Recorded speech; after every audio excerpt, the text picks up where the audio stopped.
The emergency alarm echoed through the massive space station called Nexus Prime. Hundreds of different alien species rushed through the long hallways. Their footsteps, claws, and tentacles made strange sounds on the metal floors. Something big was happening, and everyone could feel it. Ambassador Zethkari walked slowly toward the main council room. His blue skin looked darker than usual. The tall alien had been watching Earth for many years. Today he had to give a report that would shock everyone. He carried a small data device in his long fingers. The information inside would change everything. The council room was huge. It could hold thousands of beings from across the galaxy. Today it was full. Representatives from every major species sat in their special seats. Some breathed air, others needed water tanks, and a few lived in energy fields. All of them were here for one reason: to hear about the humans. Director Morden floated in the center of the room. The crystal being's body sparkled with different colors when he was worried. Right now he looked like a rainbow. His voice reached every corner of the room without any speakers. That was just how his species worked. "We are here because of an urgent report," Morden said. "Ambassador Zethkari has been watching a small planet in the outer regions. The species there just learned to travel between stars. This should be a normal report about a new civilization." Zethkari stepped forward. He had given hundreds of these reports before. New species discovered space travel all the time. The Council would watch them for a few hundred years, then make contact when they were ready. It was always the same process. "The planet is called Earth," Zethkari began. "The species calls themselves humans. 3 months ago, they built their first faster-than-light ship. We placed observation posts around their system, just like always." Several council members nodded. This was standard procedure. The galaxy had rules about contacting new species too early. Most civilizations needed time to grow up before they could handle meeting aliens. But something went wrong. Zethkari continued. His voice got quieter. "The humans found our observation posts." The room became silent. That was impossible. New species never found the Council's hidden stations. The technology was thousands of years ahead of anything a primitive species could detect. "That is not all," Zethkari said. He activated his data device. A big hologram appeared in the center of the room. It showed Earth's solar system. Red dots marked where human ships were moving. "They are not just hiding from us. They are building weapons, military ships, battle stations. In just 3 months, they have created a whole war fleet." The silence broke. Dozens of voices started talking at once. Some council members laughed. Others looked scared. A few began arguing with each other.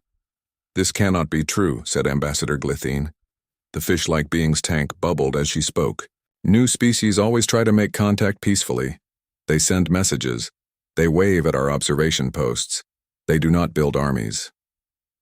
"Show us the proof," demanded Science Coordinator Zeph Han. The mantis creature's 4 arms crossed over his chest. "No species learns military technology that fast." Zethkari changed the hologram. Now it showed human ships near Jupiter. The ships looked different from any design the Council had seen. They were long and narrow, built for speed and fighting. Strange weapons covered their surfaces. "These ships appeared in just 2 months," Zethkari explained. "Our computers cannot identify the technology they use. The humans built them without any help from us or anyone else."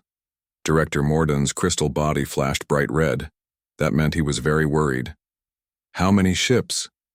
"We have counted 47 military vessels, but our sensors suggest there are more hidden throughout their system.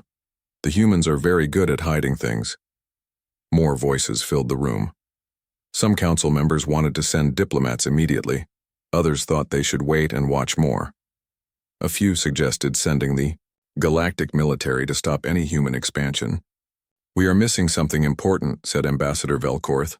The rock-like being rarely spoke, but when he did, others listened. "Why did they build weapons first? Most species build exploration ships or research stations. Humans went straight to military preparation." That question made everyone think. In all of galactic history, no new species had ever focused on weapons before making contact. New civilizations usually wanted to explore, learn, and meet their neighbors. They did not prepare for war.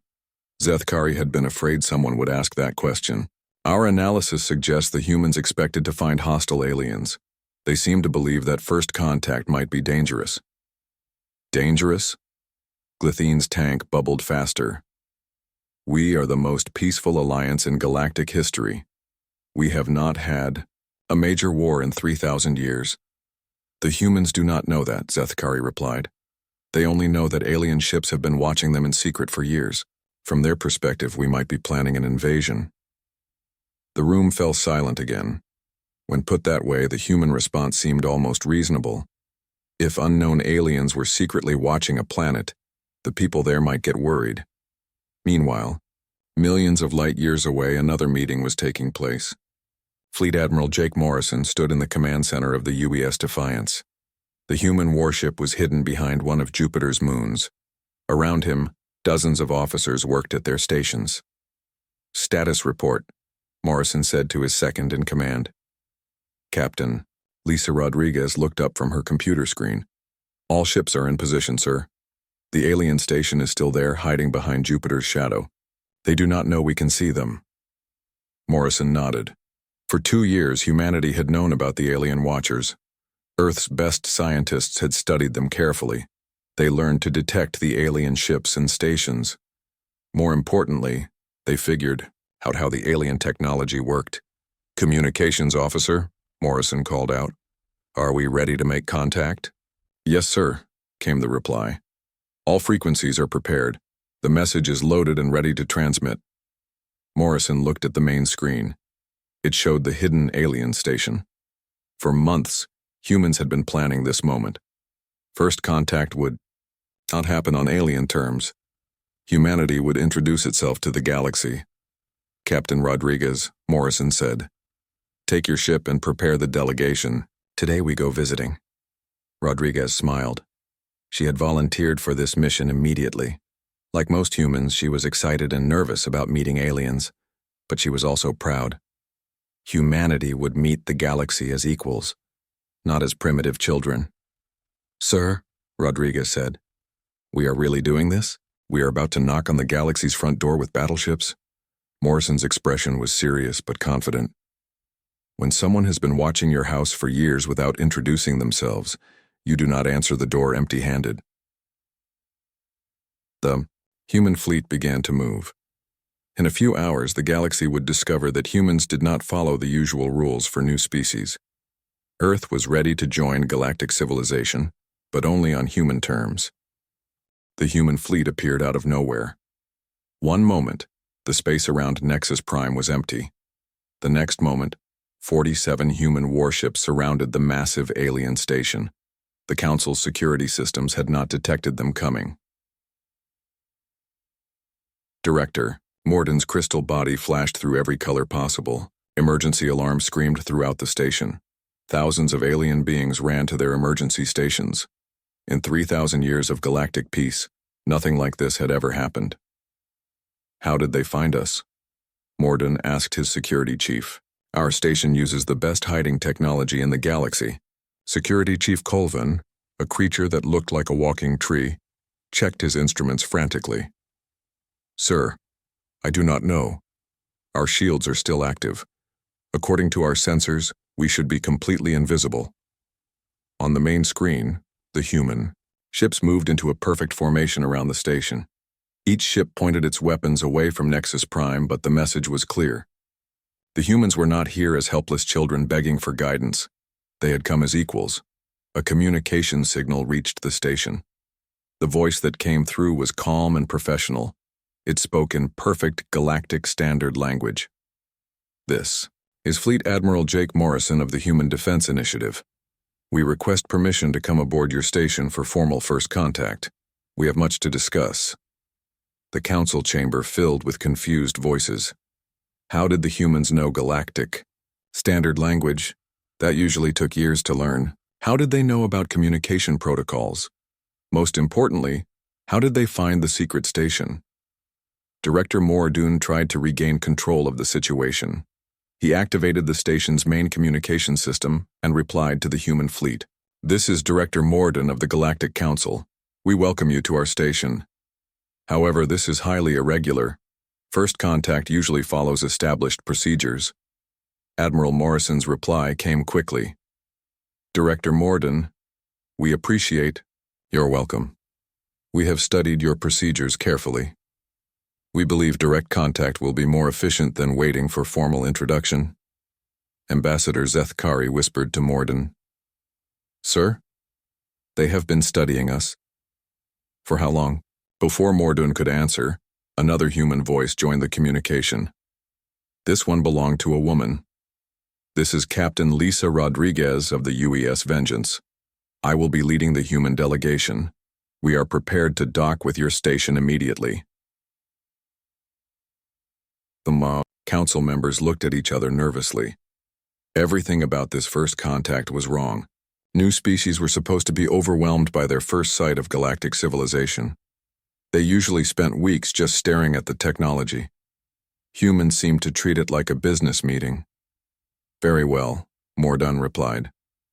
"Docking Bay 7 is prepared for your arrival." 20 minutes later, Captain Rodriguez walked through the airlock into Nexus Prime. She wore a simple military uniform with no visible weapons. Behind her came 4 other humans. They looked around the alien station, with interest, but not with the shock and awe that most new species showed. Ambassador Glythine met them at the docking bay. Her water tank moved on mechanical legs as she approached the humans. She had volunteered to be their guide because her species was known for being friendly and non-threatening. "Welcome to Nexus Prime," Glythine said through her tank's speakers. "I am Ambassador Glythine. This station represents the greatest achievement of galactic civilization. It took 400 years to build and contains technology from thousands of different species." Captain Rodriguez looked around the docking bay appreciatively. "Very impressive," she said. "The engineering is quite sophisticated. How do you handle the artificial gravity with so many different species aboard?" Glythine paused. Most new species asked about the pretty lights or the alien architecture. They did not immediately ask technical questions about gravity management. "We use a combination of gravitational field generators and localized environmental controls," Glythine answered, slowly. "Interesting approach," Rodriguez replied. "We solve that problem differently in our own stations. Multiple gravity rings with transition zones. Different approach, I suppose." One of the humans with Rodriguez was taking notes and pictures of everything. His name tag read, Ben Parker, Technical Specialist. He smiled politely at every alien they met, but his eyes were constantly analyzing the technology around them. "You have built space stations?" Glythine asked, surprised. "Several," Rodriguez answered casually. "We built our first one 8 months ago. It is about twice the size of this one, though it serves a different purpose." Glythine's tank bubbled. "Faster." That was impossible. New species did not build massive space stations immediately after discovering faster-than-light travel. It usually took decades just to plan such projects. As they walked through the station's corridors, more aliens joined their group. Each one introduced themselves and their species. The humans were polite and interested, but they did not seem amazed by anything they saw. "This is our main computer core," explained Science Coordinator Zefhan as they passed a room full of glowing crystals. "It contains all the knowledge of galactic civilization, millions of years of scientific discovery." Ben Parker looked through the transparent wall at the computer core. "Crystalline matrix storage, very stable. How much data capacity do you have?" "Approximately 10 to the 18th power of your mathematical units," Zefhan replied proudly. Parker nodded and made another note. "Respectable. Our latest quantum storage systems reach about half that capacity, but they are much smaller." Zephan's mandibles clicked nervously.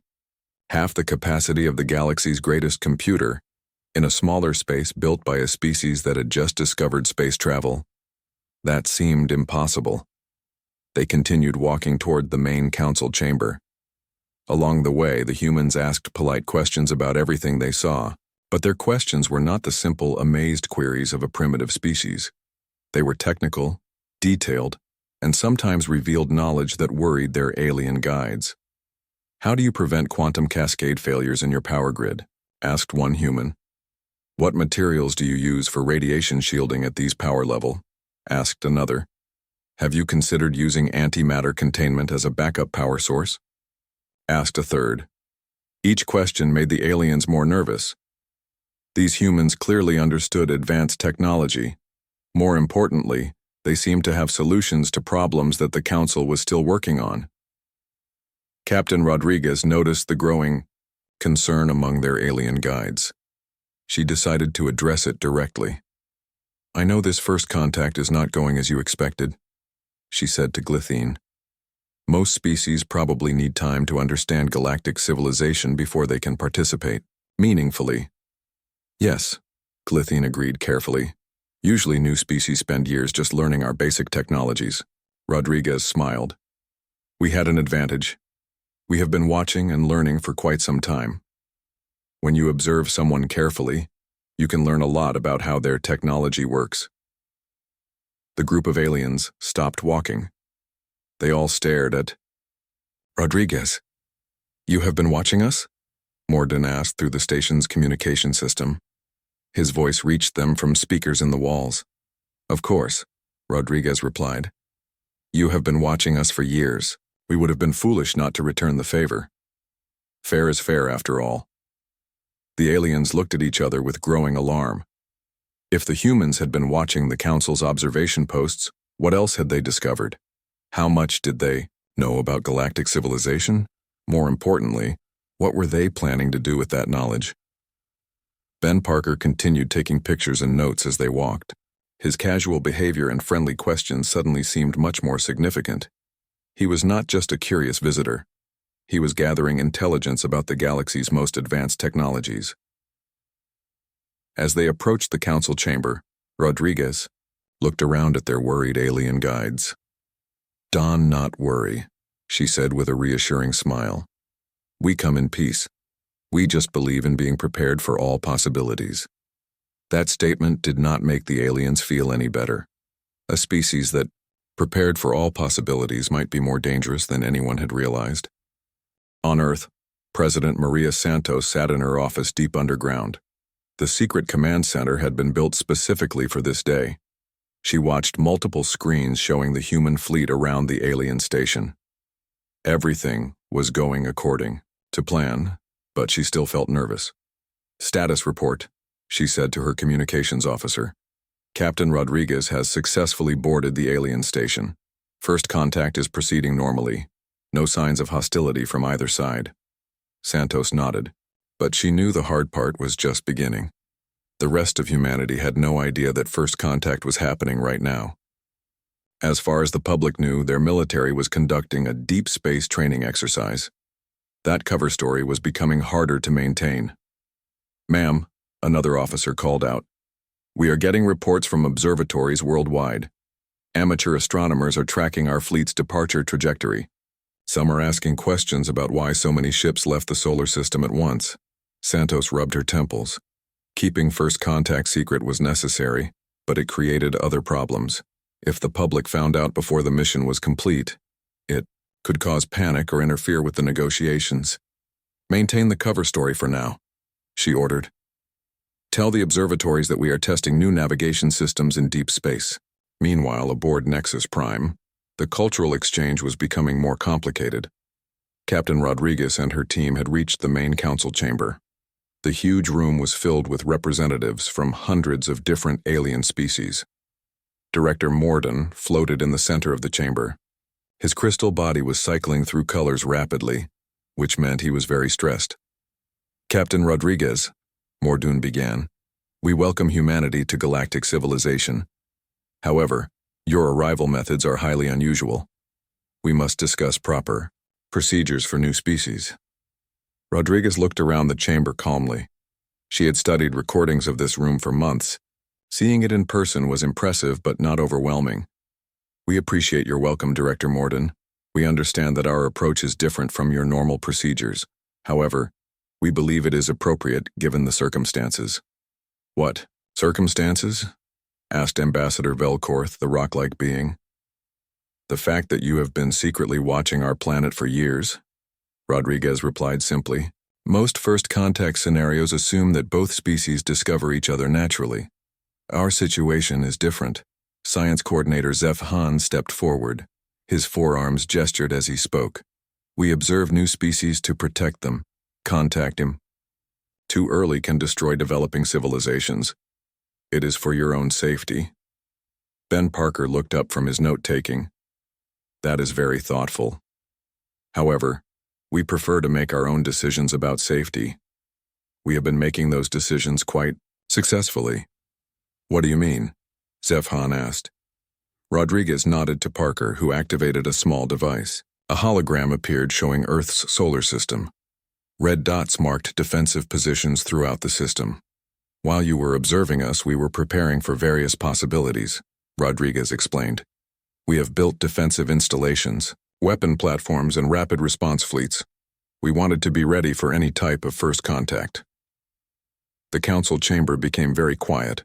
Several alien representatives leaned forward to get a better look at the hologram. You militarized your entire star system? Director Mordoon asked in disbelief.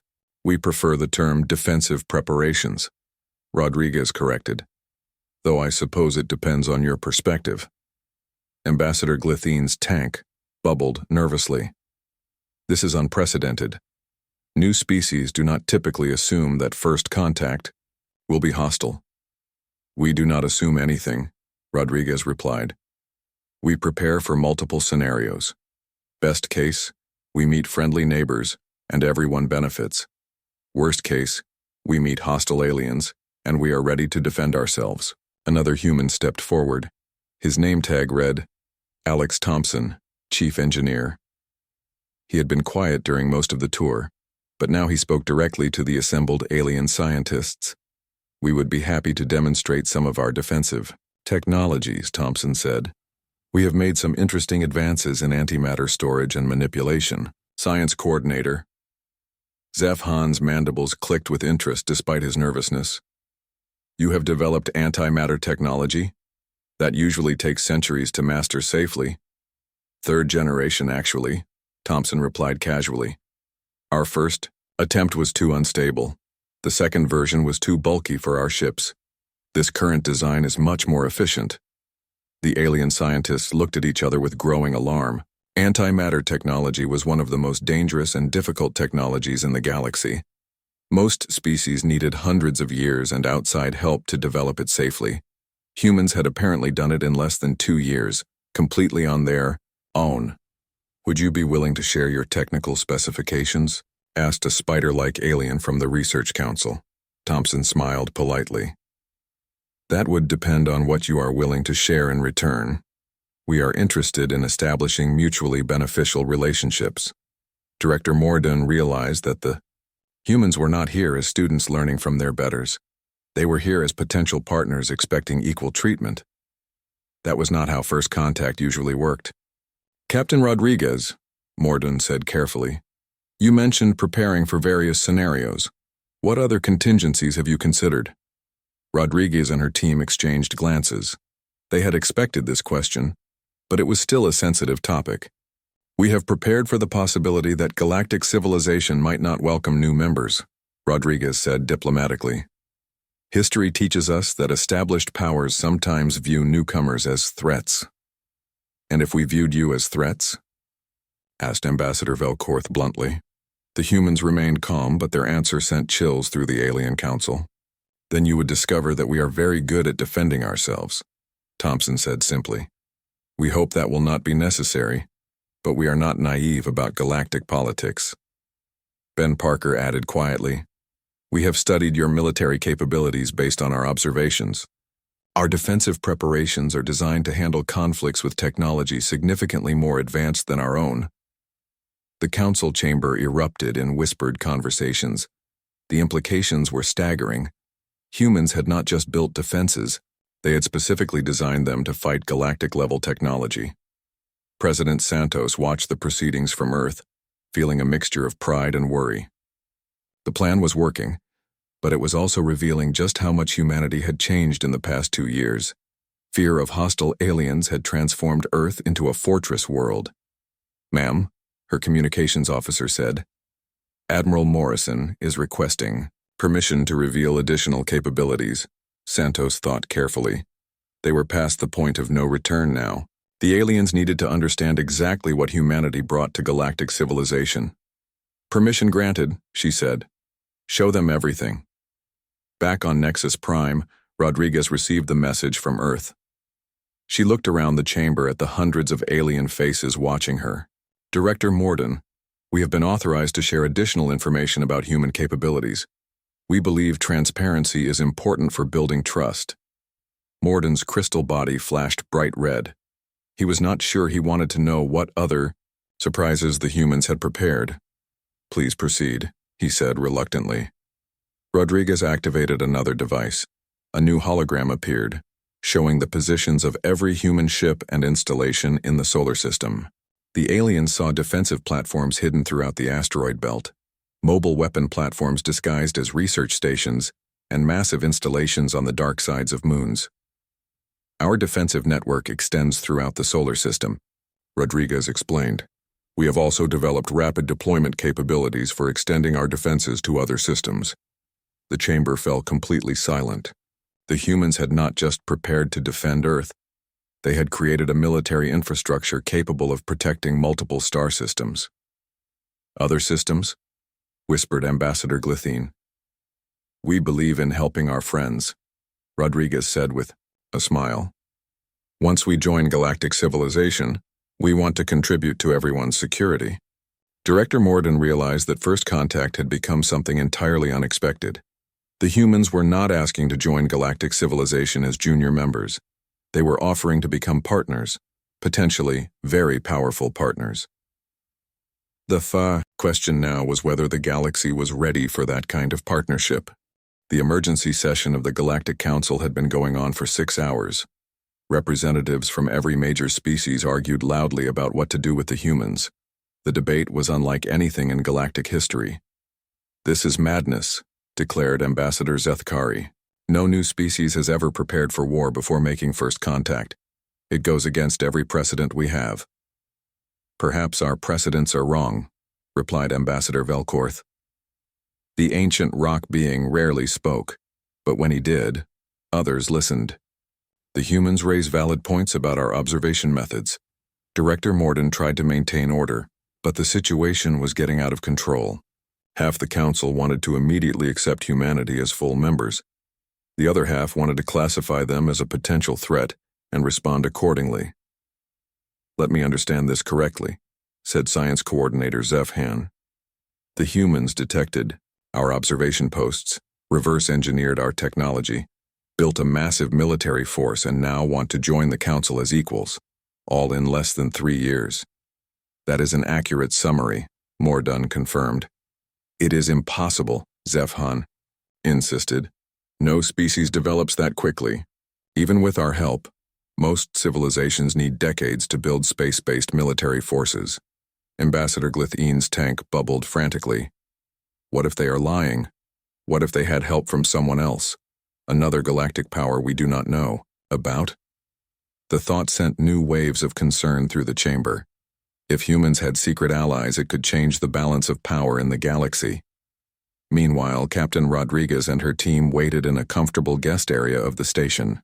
They could hear the loud debates coming from the council chamber, but they remained calm. "They are really upset about this," observed Ben Parker.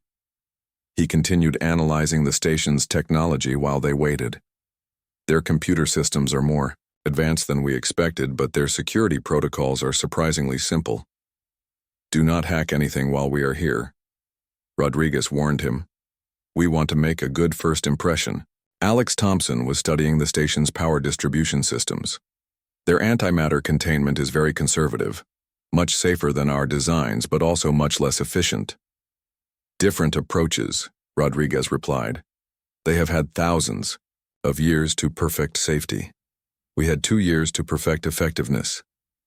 A communication alert interrupted their conversation. It was Admiral Morrison calling from the human fleet. "Captain Rodriguez, we are receiving some interesting signals from other parts of the galaxy." It seems word is spreading about our arrival. What kind of signals? Rodriguez asked. Military communications. Several species are asking about increased security measures. A few are requesting emergency council sessions.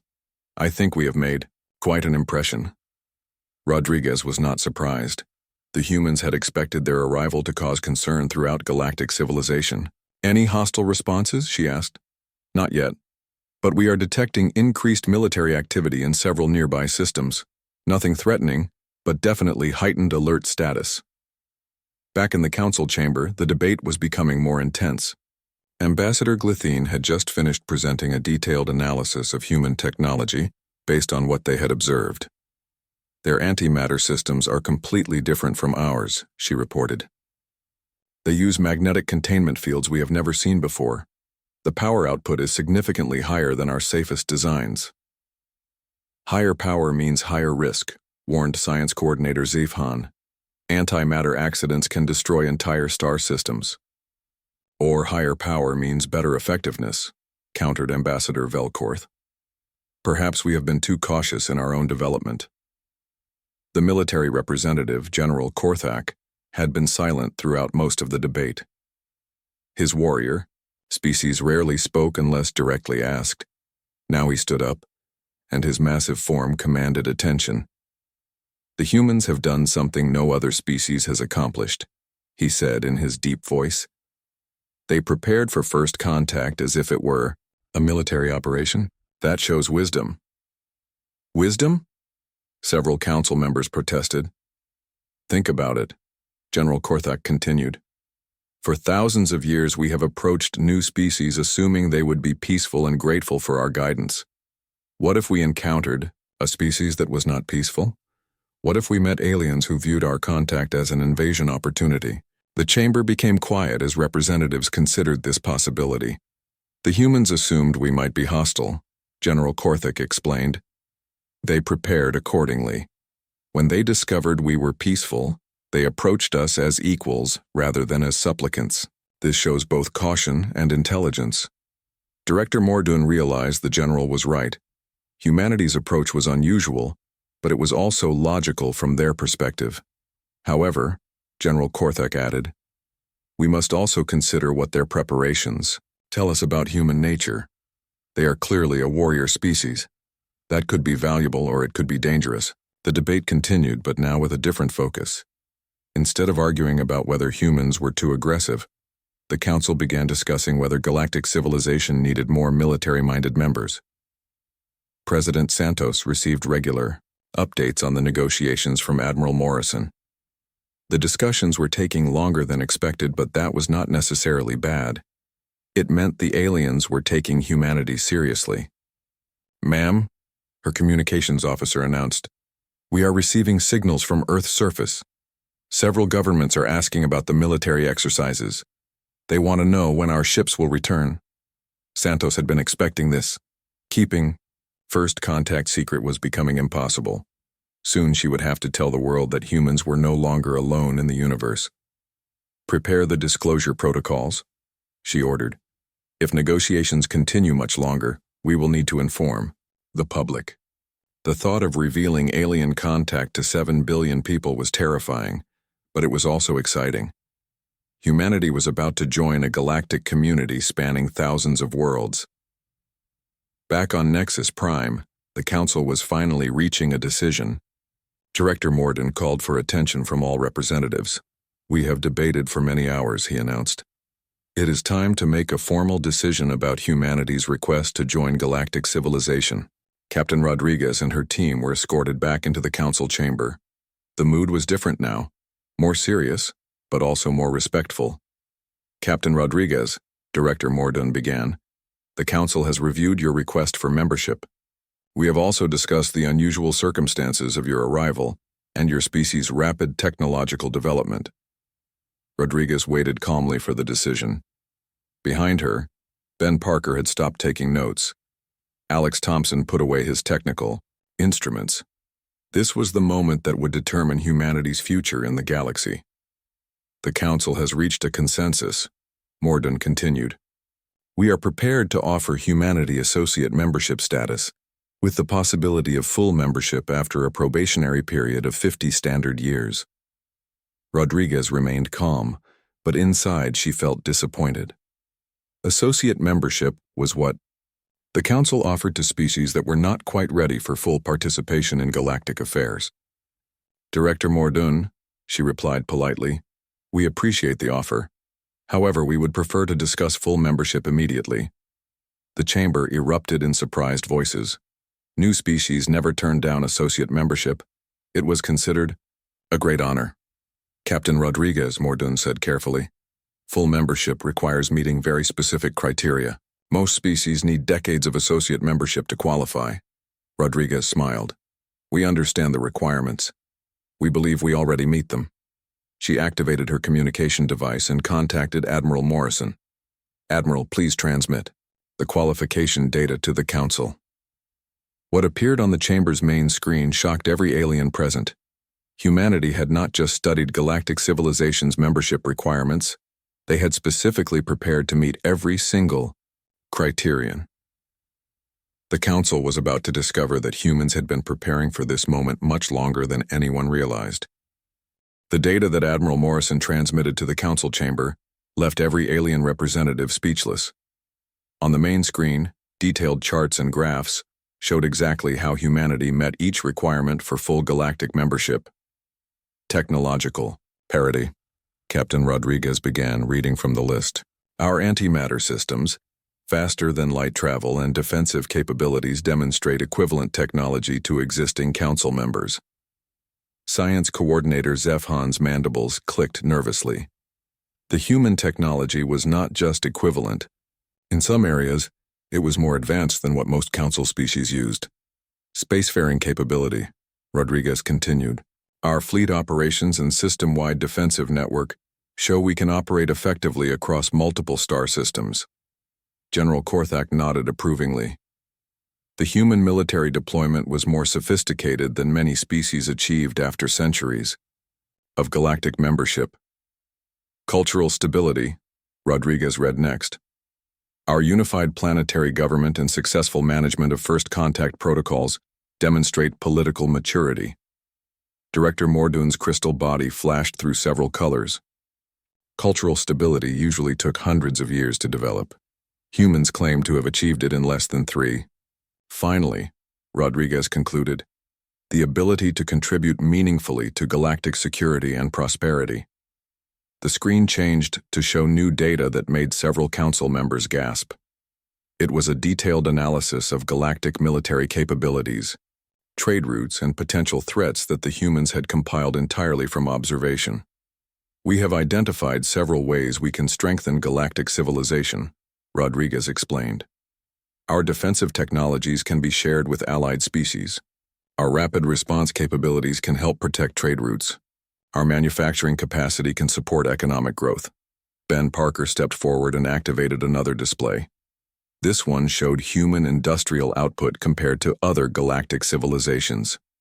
In 2 years, we have built 47 military ships, 12 space stations, and hundreds of automated defense platforms, Parker said. Our production capabilities exceed most established galactic species. The numbers were staggering. Humanity had achieved industrial output that typically took decades to develop. Ambassador Glithine's tank bubbled frantically. How is this possible? No species industrializes that quickly without destroying their planet's environment. Alex Thompson smiled.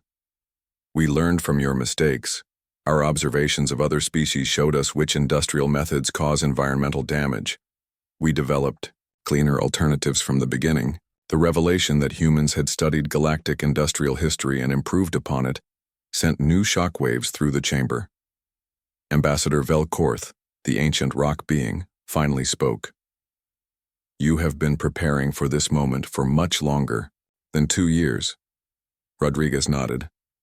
We began serious preparations when we first detected your observation posts, but you are right. Humans have been thinking about this possibility much longer. How much longer? Director Mordoun asked. We have been speculating about alien contact for over a century, Rodriguez replied. When we confirmed you were real, we activated plans that had been developing for decades. The council chamber fell silent as representatives absorbed this information. Humanity had not stumbled into galactic civilization by accident. They had been preparing for it systematically for generations. President Santos watched the proceedings from Earth with growing excitement. The plan was working better than anyone had hoped, but now came the most difficult part, the final negotiation. "Ma'am," her communications officer announced, "we are receiving priority signals from several Earth governments. They are demanding information about our military deployment." Santos knew they were running out of time. Soon the entire world would know about first contact whether the negotiations were complete or not. "Prepare for global disclosure," she ordered. "If this takes much longer, we will need to inform the public." Back on Nexus Prime, Director Mordun was struggling to process everything the humans had revealed. In his 3,000 years of life, he had never encountered anything like this situation. "Captain Rodriguez," he said carefully, "assuming we accept that humanity meets the technical requirements for membership, there are still concerns about your species' approach to galactic relations." "What concerns?" Rodriguez asked. "Your preparation for hostile contact suggests you view the galaxy as a potentially dangerous place," Mordun explained. "Full council members must be committed to peaceful cooperation." Rodriguez exchanged glances with her team. They had expected this objection. "Director Mordun, we are absolutely committed to peace," she said. "But we also believe that peace is best maintained through strength. Our military preparations ensure that we can defend ourselves and our allies." "What allies?" asked Ambassador Zethkari suspiciously. "Whichever council members choose to work with us," Rodriguez replied simply. "We are prepared to extend our defensive capabilities to any species that wants our protection." General Korthak leaned forward with interest. "You would defend other council worlds?" "Absolutely," Alex Thompson confirmed. "Our mobile defense platforms can be deployed to any system within 50 light-years of our current position. We can have full defensive coverage operational within 72 hours. The military implications were staggering. Most council species relied on their own defenses or mutual defense treaties that took weeks to activate. Humans were offering real-time military support. "And what would you want in return?" asked Science Coordinator Zephahan. "Knowledge sharing, trade partnerships, and full participation in galactic civilization," Rodriguez answered. "We want to be partners, not protectors or clients." Director Mordun realized that humanity was offering the Council something unprecedented. They were not asking for help or guidance. They were offering to become the galaxy's security force while participating as equals in all other areas. "This is highly irregular," Mordun said. "Full membership is usually granted after careful evaluation of a species' development over many decades." Rodriguez smiled.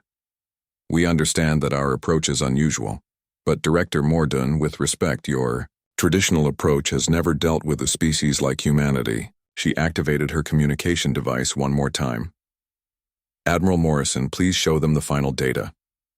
The screen changed to display something that made every council member freeze in shock.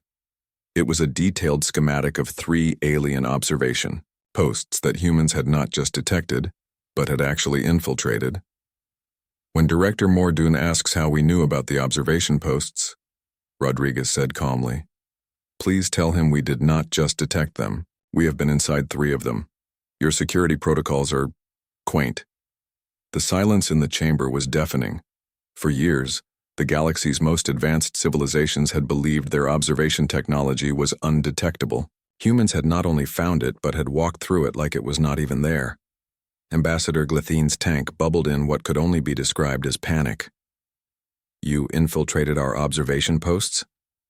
"We wanted to understand your technology and intentions," Ben Parker explained. "Direct observation was the most efficient method." "That is espionage," protested Ambassador Zethkari. "That is intelligence gathering," Rodriguez corrected. "The same thing you were doing to us. But we did it better." Director Mordun's crystal body cycled through every color of the spectrum. The humans had just revealed that Earth's security capabilities were far beyond anything the Council had imagined. "Captain Rodriguez," he said slowly, Are you threatening us? Not at all, Rodriguez replied with genuine sincerity. We are demonstrating our capabilities so you can make an informed decision about our membership application. Full disclosure builds trust. The council chamber erupted in dozens of conversations as representatives tried to process what they had learned. Humanity was not just requesting membership. They were essentially offering to revolutionize galactic civilization. After another hour of heated debate, Director Mordun called for order. The council will vote on humanity's membership application, he announced. All in favor of granting full membership status to the human species? Rodriguez held her breath as lights appeared throughout the chamber. Each species cast their vote electronically. When the counting was complete, Director Mordun's announcement changed galactic history forever. By a vote of 812 in favor, with 97 abstentions and 43 opposed, the Galactic Council grants full membership status to humanity. Rodriguez smiled as cheers erupted from some sections of the chamber. They had done it. Humanity was now officially part of galactic civilization. Welcome to the galactic community, Director Mordun said formally. May this partnership benefit all species. As Rodriguez shook hands, tentacles, and various other appendages with her new galactic colleagues, she received a message from Earth. President Santos had just authorized global disclosure of alien contact. Within hours, every human on Earth would know that they were no longer alone in the universe. More importantly, they would learn that humanity had just become the galaxy's newest full member, not as junior partners, but as equals who had earned their place through preparation, determination, and the very human belief that it was better to be ready for anything than surprised by everything. The galaxy would never be the same.